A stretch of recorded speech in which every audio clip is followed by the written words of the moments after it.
ನಾಗೇಂದ್ರರನ್ನು ಸಚಿವ ಸ್ಥಾನದಿಂದ ತೆಗೆಯುವ ಪ್ರಶ್ನೆ ಉದ್ಭವಿಸಿಲ್ಲ. ಮಂತ್ರಿಗಿರಿ ಕೊಟ್ಟಿದ್ದಾರೆ ಅಂದ ಮೇಲೆ ಮುಂದುವರಿತಾರೆ ಅಂತ ಕೆಲವೊಂದಿಷ್ಟು ಕಾಂಗ್ರೆಸ್ ನಾಯಕರು ಹೇಳ್ತಾ ಇದ್ದಾರೆ. ಬಿ ನಾಗೇಂದ್ರ ಪರ ಬ್ಯಾಟ್ ಬೀಸಿದ್ದಾರೆ ಸಚಿವ ಸತೀಶ್ ಜಾರಕಿಹೊಳಿ.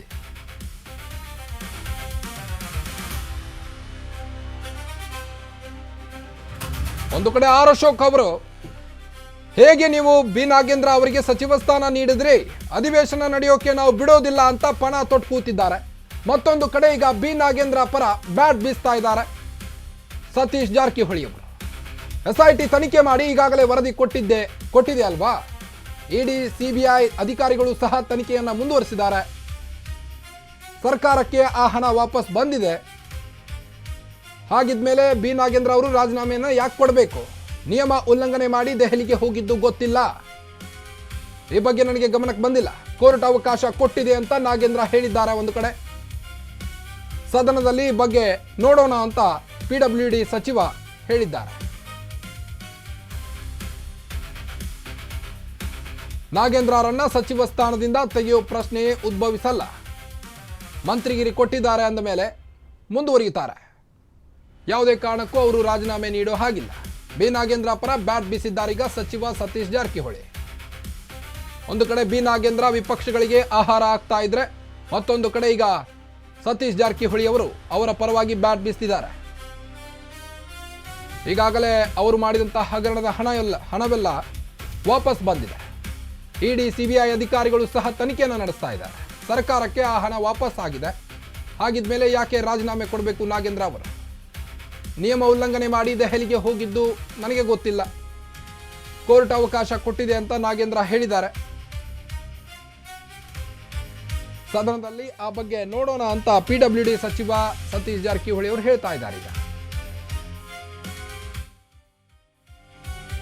ನಾಗೇಂದ್ರರನ್ನ ಸಚಿವ ಸ್ಥಾನದಿಂದ ತೆಗೆಯೋ ಯಾವ ಇರಾದೆ ಇಲ್ಲ ಅಂತಿದ್ದಾರೆ. ನಾಗೇಂದ್ರರನ್ನ ಉಳಿಸ್ಕೊಳ್ತೀವಿ, ಮಂತ್ರಿ ಅಂದಮೇಲೆ ಮುಂದುವರಿತಾರೆ. ಬಿ ನಾಗೇಂದ್ರ ಪರ ಬ್ಯಾಟ್ ಬೀಸಿದ್ದಾರೆ ಈಗ ಸಚಿವ ಸತೀಶ್ ಜಾರಕಿಹೊಳಿ. ಬೆಳಗಾವಿಯಲ್ಲಿ ಈ ಬಗ್ಗೆ ಮಾತನಾಡಿದ್ದಾರೆ. ಮಂತ್ರಿ ಮಾಡಿದ್ದಾರೆ, ಅವರನ್ನ ತೆಗೆಯುವ ಪ್ರಶ್ನೆನೇ ಉದ್ಭವಿಸಲ್ಲ. SIT ತನಿಖೆ ಮಾಡಿ ಈಗಾಗಲೇ ವರದಿ ಕೊಟ್ಟಿದೆ ಅಲ್ವಾ. ಹಾಗಿದ್ರೆ ಅವರು ಮಾಡಿದಂತಹ ಹಗರಣದ ದುಡ್ಡನ್ನೆಲ್ಲ ವಾಪಸ್ ಕೊಟ್ಟಿದ್ದಾರೆ. ಇಡಿ CBI ಅಧಿಕಾರಿಗಳು ಸಹ ತನಿಖೆಯನ್ನು ಮುಂದುವರಿಸಿದ್ದಾರೆ. ಸರ್ಕಾರಕ್ಕೆ ಆ ಹಣ ವಾಪಸ್ ಬಂದಿದೆ. ಹಾಗಿದ್ಮೇಲೆ ಯಾಕೆ ರಾಜೀನಾಮೆ ಕೊಡಬೇಕು ಅಂತ ಡೈರೆಕ್ಟ್ ಆಗಿ ಈಗ ಆರ್ ಅಶೋಕ್ ಅವರಿಗೆ ಕುಟುಕಿದ್ದಾರೆ.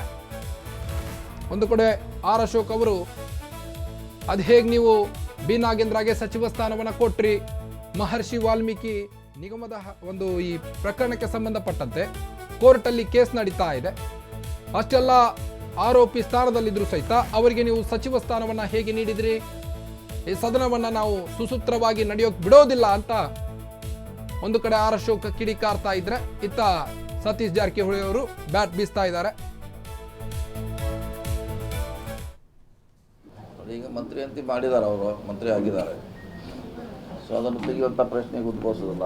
ಯಾಕಂದರೆ ಈಗಾಗಲೇ ಅವ್ರ ಮ್ಯಾಗ ನಮ್ಮ ಲೋಕಾಯುಕ್ತ ಎನ್ಕ್ವೈರಿ ಮಾಡಿದೆ, ಅವ್ರ ಮೇಲೆ SIT ಮಾಡಿದ್ದಾರೆ. ಏನೂ ಆರೋಪ ಇಲ್ಲ ಅಂತ ಅವ್ರು ಕೊಟ್ಟಿದ್ದಾರೆ. ಆಧಾರ ಮ್ಯಾಗ ಅವ್ರಿಗೆ ಮಾಡಿದ್ದಾರೆ ಅಷ್ಟೇ. ಕೆಲವೊಂದು ಕಾನೂನಾತ್ಮಕ ವಿಚಾರಗಳನ್ನೆಲ್ಲ ಪರಿಶೀಲನೆ ಮಾಡಿ ಸಚಿವ ಸ್ಥಾನ ಕೊಟ್ಟಿದ್ದಾರೆ ಮಾಡಿದ್ದಾರೆ ಈಗಾಗಲೇ. ಮತ್ತು ಆ ಟೀಮ್ ಈಗಾಗಲೇ ವರದಿ ಕೊಟ್ಟಿದ್ರು. ಆದರೆ ಏನೋ ಇಡೀ CBI ಅವ್ರು ಮಾತ್ರ ಅವರು ಚಾರ್ಜ್ ಶೀಟ್ ಮಾಡಿದ್ದಾರೆ. ಅವರು ಕೇಸ್ನಲ್ಲಿ ಮುಂದುವರಿದ್ದಾರೆ. ನಮ್ಮವರು ಕ್ಲೋಸ್ ಮಾಡಿದ್ದಾರೆ. ದುಡ್ಡನ್ನು ಎಲ್ಲಿ ಹೋಗ್ತಾರೆ? ಈಗಾಗಲೇ ವಾಪಸ್ ಬಂದಿದ್ರಲ್ಲ, ಸರ್ಕಾರಕ್ಕೆ ಬಂದಿದ್ದೀರ.